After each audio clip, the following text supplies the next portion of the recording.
नहीं हो सकता। आज हमारे भाइयों को ये समाजवादी के चपरासी, ये बीएसपी के गुलामों ने ये कह दिया है कि तुमको बीजेपी से डरना है। माज़ाअल्लाह, हम सिवाय अल्लाह के हम किसी से नहीं डर सकते। तो आज बैरिस्टर असदुद्दीन ओवैसी साहब हम लोगों को आपके बीच में भेजे हैं कि आप लोग घंटों, बारिश हो या धूप हो, आप घंटों लाइनों में खड़े होकर के अपना नुमाइंदा चुनते हैं। समाजवादी पार्टी को चुनते हैं, बीएसपी को चुनते हैं। इन लोगों को चुन करके असेंबली में भेजते हैं, जिला पंचायत सदस्य बनाते हैं, ब्लॉक प्रमुख बनाते हैं, बीडीसी प्रधान बनाते हैं।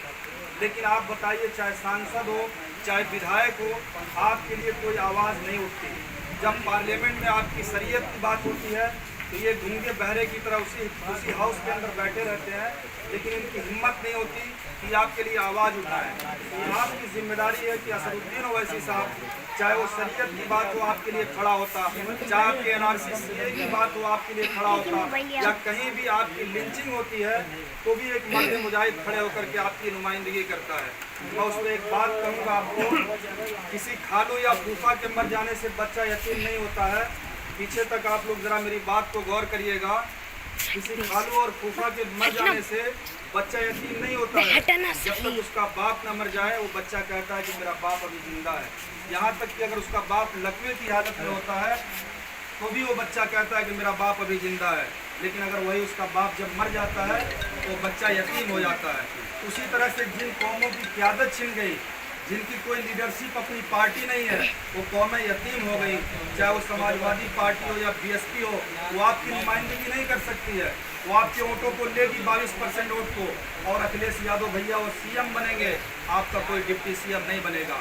जब आपकी लिंचिंग होगी, मुजफ्फरनगर होगा, तो सैफई में ये लोग जा करके नंगा नाच तो देखेंगे, लेकिन आ करके मुजफ्फरनगर में कोई 67 एमएलए और मंत्री दर्जनों, कोई वहाँ मुसलमान भाई जा करके आपके माँ बहनों के साथ जो हुआ, आपके भाइयों को मारा गया, लेकिन कोई आपके लिए खड़ा नहीं हुआ। और वही हैदराबाद का सांसद जो बोलते हैं हैदराबादी बाहर का आया है, वहाँ से उतनी दूर होने के बावजूद मुजफ्फरनगर चले जाता है, बच्चियों के शादी में पैसा देता है, वहाँ के केस लड़ने में मदद करता है। तो क्या हमारी और आपकी जिम्मेदारी नहीं कि जब उनका नुमाइंदा आपके बीच में आए तो आप मुत्तहिद होकर के वोट करें। मेरे भाई, अभी हमारे जिला अध्यक्ष जी ने बहुत अच्छी बात कही कि माहौल आपको बनाना है। पहले सवालात आप लोग एमआईएम से करते थे कि आप गठबंधन करके क्यों नहीं आ रहे हैं, लेकिन आज हमारे सदर असदुद्दीन ओवैसी साहब बार बार कह रहे हैं हम समाजवादी से भी गठबंधन चाहते हैं, हम बीएसपी से भी गठबंधन चाहते हैं। जिनको वोट लेना है मुस्लिम का, वो हमारे साथ गठबंधन करे।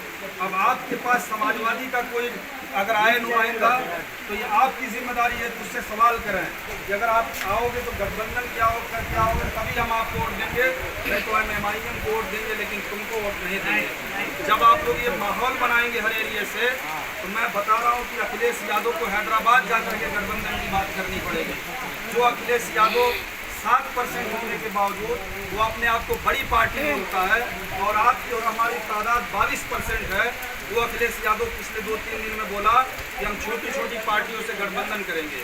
वो हम लोगों को छोटी पार्टी बोल रहा है, जो कि 22% हमारे वोटों के बिना पे आज अखिलेश यादव बड़ी पार्टी है। अगर 22% हम आप अगर हट करके असद साहब के साथ अगर आ जाएँ तो अखिलेश यादव की हैसियत नहीं है कि वो सीएम बन जाए, बन पाएंगे, लेकिन आपको मुत्तहिद होना पड़ेगा। आपकी दुआएं शामिल हाल नहीं, मुत्तहिद रहे तो इंशाअल्लाह 2022 में उत्तर प्रदेश में एमआईएम का चुना हुआ विधायक अगर हाउस के अंदर जाएगा, असेंबली के अंदर जाएगा, तो वो गूंगा बहरा नहीं रहेगा। उस वक्त का सीएम चाहे योगी आदित्यनाथ हो या अखिलेश यादव होंगे, उनकी आँख में आँख डाल करके आपका नुमाइंदा बात करेगा, आपके एरिया की डेवलपमेंट की बात करेगा। लेकिन आपको मेरे भाई मुत्तहिद होकर के चुनना पड़ेगा। जैसे एक चोर चराग का दुश्मन होता है, एक कहानी मैं आपको बताऊं, उस पर चोर चराग का दुश्मन होता है। जब चराग कहीं जलता है किसी बस्ती में तो चोर अपना रुख बदल लेता है, लेकिन जब वही चराग हर बस्ती हर कस्बे में जलता है तो चोर चराग जलाने वाले का दुश्मन हो जाता है। ये चराग जो एमआईएम पार्टी है, जब ये चराग हैदराबाद में जली तो इन सेकुलर चपरासियों के पेट में उतनी दर्द नहीं हुई, क्योंकि ये इनकी फिक्र थी कि हैदराबाद तक ही ये पार्टी महदूद रहेगी, पूरे हिंदुस्तान में नहीं जाएगी।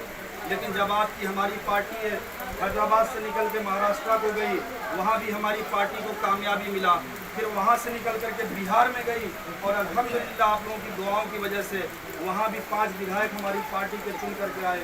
अगर आप मुत्तहिद और मुनज़्ज़म रहेंगे तो वो दिन दूर नहीं, आप लोग देखिएगा उत्तर प्रदेश से 20-25 विधायक अगर चुन करके जाएंगे और अगर कहीं ऐसा ज़रूरत पड़ गया अखिलेश यादव या मायावती को सरकार बनाने के लिए तो हमारे वही विधायक बात करेंगे कि हमारा सीएम बनाओ, हमारा डिप्टी सीएम बनाओ, तब हम गठबंधन में तुम्हारी सरकार बनाएंगे।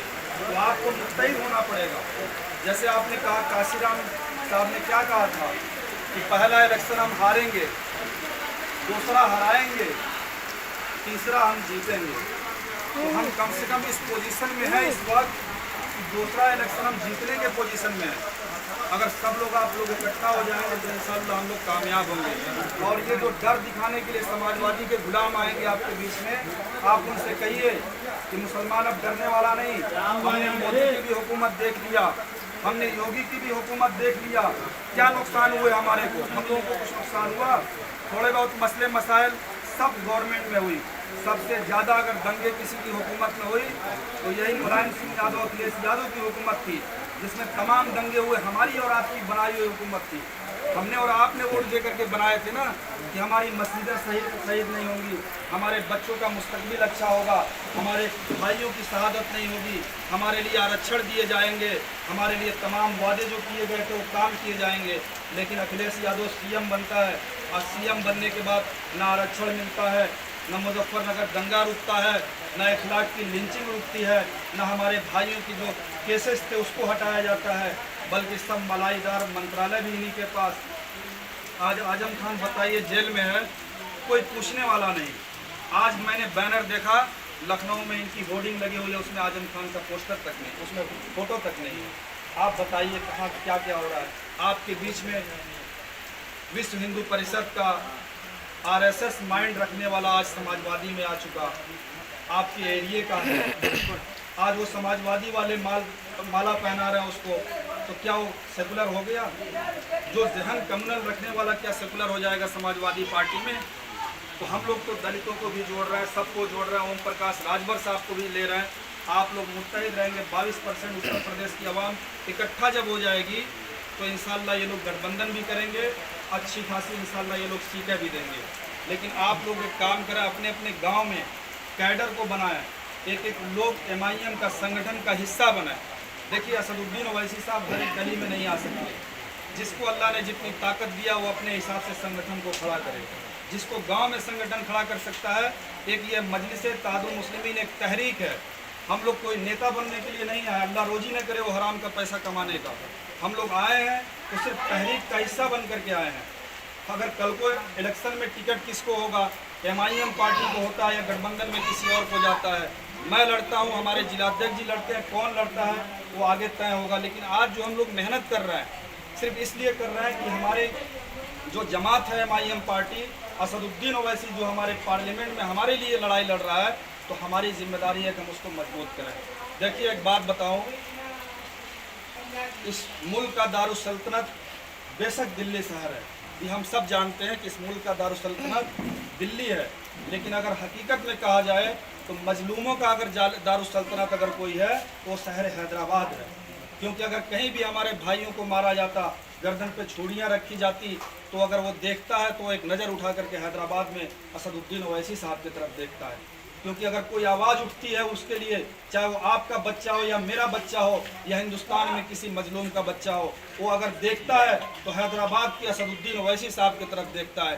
तो क्या हमारी और आपकी जिम्मेदारी नहीं, जब हम वोट देने जाएं तो हमको उस बंद कमरे में तो हमको कोई नहीं देखेगा हम किसको वोट करने जा रहे हैं, लेकिन बेशक अल्लाह ताला देखेगा कि आप बटन जब दबाने जा रहे हैं इन जालिमों का साथ दे रहे हैं कि असदुद्दीन ओवैसी साहब का साथ दे रहे हैं। ये हमारे सबके साथ सवालात होंगे, क्योंकि असदुद्दीन ओवैसी पार्लियामेंट में खड़े होकर के बोलते हैं तो उनको फिक्र है कि जब मर के मैं जाऊंगा तो अल्लाह ताला मुझसे सवाल करेगा कि तुमको मैंने बैरिस्टर बनाया था, तुमको मैंने पार्लियामेंट में भेजा था, तुमको मैंने ताकत दिया था, तुमको मैंने दौलत दिया था, तुमने हिंदुस्तान की आवाम के लिए, मुसलमानों के लिए क्या लड़ाई लड़े। तो वो अपना हक अदा कर रहा है।